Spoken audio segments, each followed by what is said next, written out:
सुकरात ने कोई किताब नहीं लिखी क्योंकि वो लिखना नहीं जानता था।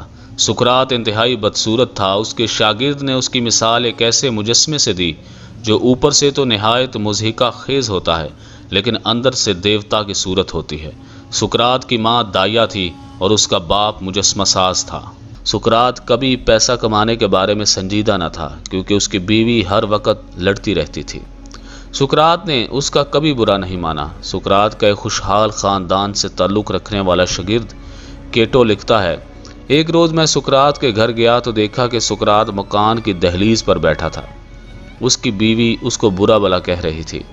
सुकरात के होंठों पर मुस्कुराहट थी। जब उसकी बीवी ने देखा कि सुकरात आगे से कोई जवाब नहीं देता तो वो गुस्से से मकान के अंदर गई और पानी भरा हुआ तसला लाकर सारा पानी सुकरात पर उंडेल दिया।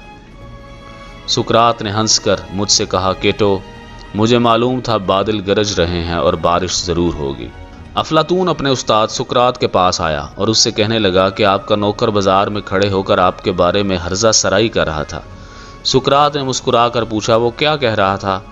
अफलातून ने जज्बाती लहजे में जवाब दिया, आपके बारे में कह रहा था कि फ़लाँ फ़लाँ फ़लाँ। सुकरात ने हाथ के इशारे से उसे खामोश करवा दिया और कहा, आप ये बात सुनाने से पहले 3 बातों की कसौटी पर इसको परख लें, इसका तजिया करो और इसके बाद फैसला करो क्या तुम्हें यह बात मुझे बतानी चाहिए या नहीं। खातून ने अर्ज़ की, वो 3 बातें क्या हैं उस्ताद जिनको कसौटी बनाया जाए? सुकरात ने कहा, क्या तुम्हें यकीन है कि तुम मुझे जो बात बतलाने वाले हो वो 100% सच है? अफलातून ने इनकार में सर हिलाया। सुकरात ने हंसकर कहा, फिर ये बात बताने का तुम्हें और मुझे क्या फ़ायदा होगा? अफलातून खामोशी के साथ सुकरात का चेहरा देखने लगा। सुकरात ने कहा, यह पहली कसौटी थी, हम अब दूसरी कसौटी की तरफ आते हैं। मुझे तुम जो बताने लगे हो ये अच्छी बात है या बुरी? अफलातून ने इनकार में सर हिलाया। जी नहीं, ये बुरी बात है। सुकरात ने मुस्कुरा कर कहा, क्या तुमने ये समझते हो कि तुम्हें अपने उस्ताद को बुरी बात बतानी चाहिए? अफलातून ने इनकार में सर हिला दिया। सुकरात बोला, गोया ये बात दूसरी कसौटी पर भी पूरी नहीं उतरती। अफलातून खामोश रहा। सुकरात ने ज़रा रुक कर कहा, और आखिरी कसौटी ये बताओ, वो बात जो तुम मुझे बताने लगे हो ये मेरे लिए फ़ायदा मंद है?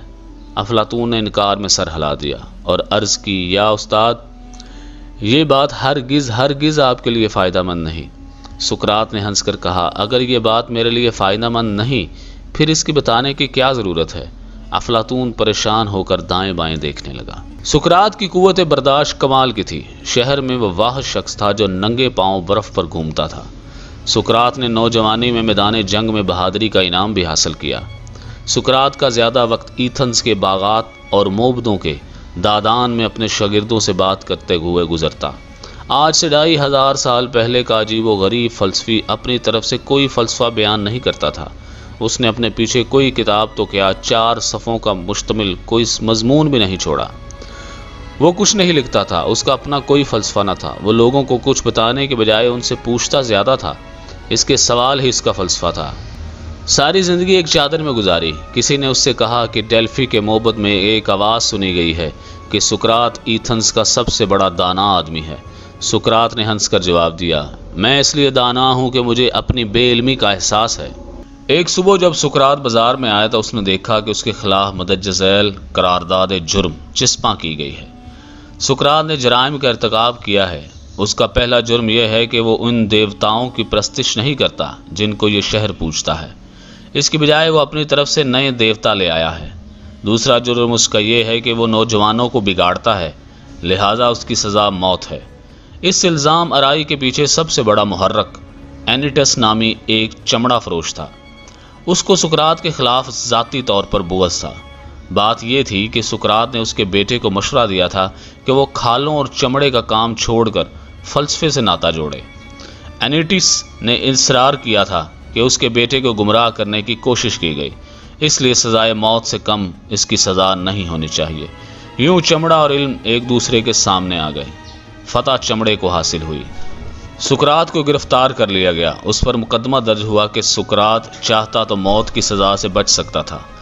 वजह यह है कि एथेंस के कानून के मुताबिक ये गुंजाइश मौजूद थी कि मौत की सज़ा पाने वाला कोई भी शख्स जलावतनी को मुतबादल सज़ा के तौर पर कबूल कर सकता है, کیونکہ جس شخص کی موت کی سزا ملتی تھی اس کو یہ اختیار بھی ملتا تھا کہ وہ اپنی ریاست سے باہر چلا جائے اور یوں موت کی سزا سے بچ سکتا ہے۔ سقراط یہ اختیار کر سکتا تھا، مگر وہ اس طرح بچ نکلنے پر تیار نہیں تھا۔ اس کا وقت آ چکا تھا اور وہ جانے کے لیے تیار تھا۔ جب سقراط کی زندگی کا آخری دن آیا تو اس کے کئی شاگرد اس سے جیل میں ملنے کے لیے آئے۔ شاگرد سقراط کے گرد جمع ہیں۔ سقراط نے ان میں سے ایک کو اپنے پاس بلاتا ہے اور اس کے بالوں کو چھوتا ہے اور ساتھ ہی ساتھ زندگی، موت اور روح کی ابدیت کے بارے میں اپنے خیالات کا اظہار کرتا ہے۔ وہ کہتا ہے کہ موت تو ابدی نیند ہے، وہ خود فراموشی کی میٹھی ابدی کیفیت ہے جس میں کوئی ایذا رسانی نہیں، کوئی ظلم اور نا انصافی نہیں، کوئی مایوسی نہیں اور نہ ہی دکھ درد ہے۔ یا پھر وہ ایسا دروازہ ہے جس سے گزر کر ہم زمین سے جنت میں داخل ہو جاتے ہیں۔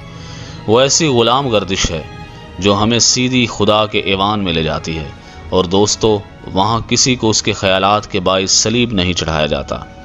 لہذا ہنسو اور میرے جانے پر افسوس نہ کرو۔ جب تم مجھے قبر میں اتارو گے تو جان لینا تم بس میرے جسم کو دفن کر رہے ہو، میری روح کو نہیں۔ جب اس کو موت کی سزا دی گئی، اس کے شاگرد جیل کی کوٹری میں اس سے ملنے آئے۔ ایک شاگرد نے کہا، افسوس ہمارے استاد کو بے گناہ مارا جا رہا ہے۔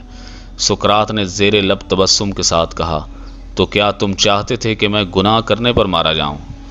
مرنے سے چند لمحے پہلے سقراط کے ایک شاگرد نے اس سے پوچھا کہ آپ کو کہاں دفن کیا جائے؟ سقراط نے جواب دیا، اگر میں تمہارے ہاتھ آ جاؤں تو جہاں جی چاہے دفن کر دینا۔